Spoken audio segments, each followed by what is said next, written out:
Hi hello welcome back to Savitri vlogs.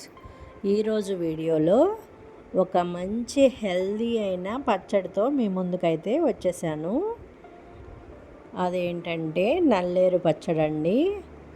ఇది మీలో ఎంతమంది తెలుసో కామెంట్ చేసి నాకు చెప్పండి. ఈ నల్లేరు వల్ల అనేక ఉపయోగాలు ఉన్నాయండి. విరిగిన ఎముకల్ని కూడా అతికించగలిగే శక్తి ఈ నల్లేరుకైతే ఉంది. ఎముకల బలానికైతే ఇది పెట్టింది పేరు. కీళ్ళ నొప్పులు తగ్గించడంలో కూడా ఇది చాలా ఉపయోగపడుతుందండి. పిల్లలకి పెద్దలకి అందరికీ ఎన్నో ప్రయోజనాలు అయితే కలిగిస్తుంది. ఇది ఆరోగ్యంగా ఉండటానికైతే ఇది మీరు తప్పకుండా ట్రై చేయండి. ఈ పచ్చడిని అయితే మీ పిల్లలకు కూడా పెట్టి హెల్తీగా అయితే ఉండండి. ఎన్ని ఉపయోగాలు ఉన్నాయి ఈ నల్లేరుతో. పచ్చడి ఎలా తయారు చేయాలో ఈ వీడియోలో అయితే చూసేద్దాం పదండి.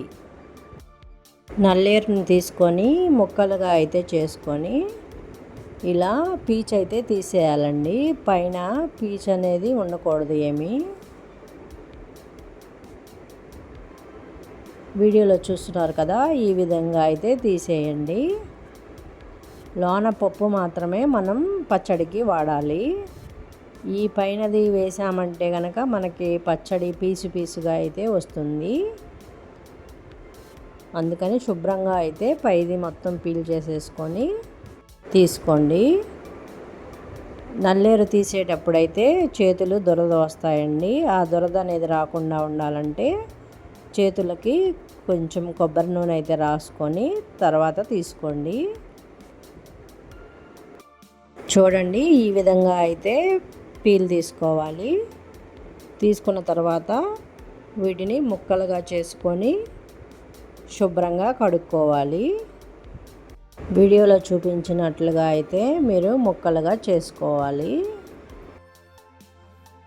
కడిగిన తర్వాత వీటిని ఒక ప్లేట్లోకి అయితే తీసుకోండి.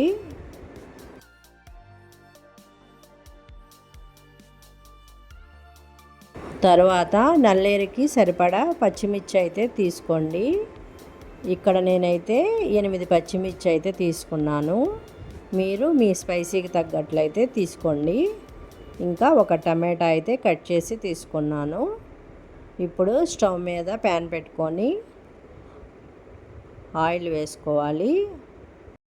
ఆయిల్ హీట్ అయిన తర్వాత కట్ చేసుకున్న పచ్చిమిర్చి ఇంకా నల్లేరు కూడా వేసుకోవాలి. ఆ తర్వాత టమాటా ముక్కలు కూడా వేసుకొని మూత పెట్టి మగ్గించుకోండి.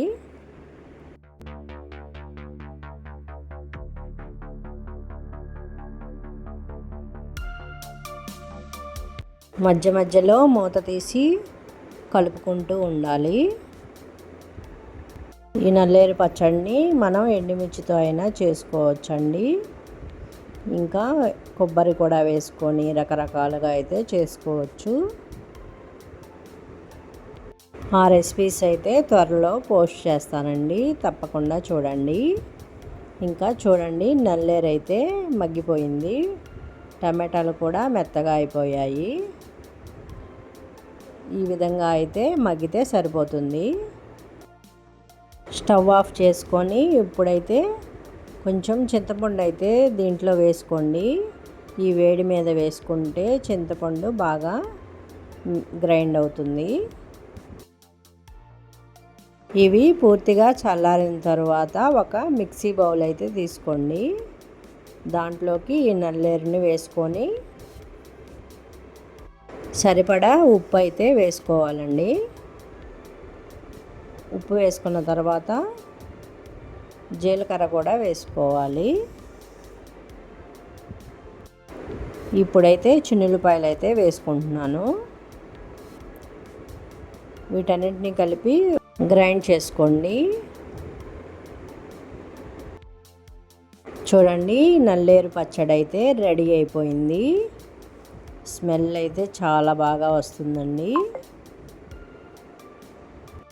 ఇప్పుడు ఒక బౌల్లోకి అయితే తీసుకోవాలి. ఇంకా ఈ పచ్చడికి అయితే పోపు అవసరం లేదండి. డైరెక్ట్గా ఇలానే తినేయచ్చు. వేడి వేడి అన్నంలో నెయ్యి వేసుకొని ఈ నల్లేరు పచ్చడి వేసుకొని తింటుంటే ఉంటుందండి. మీరు తప్పకుండా ట్రై చేయండి, చాలా బాగుంటుంది.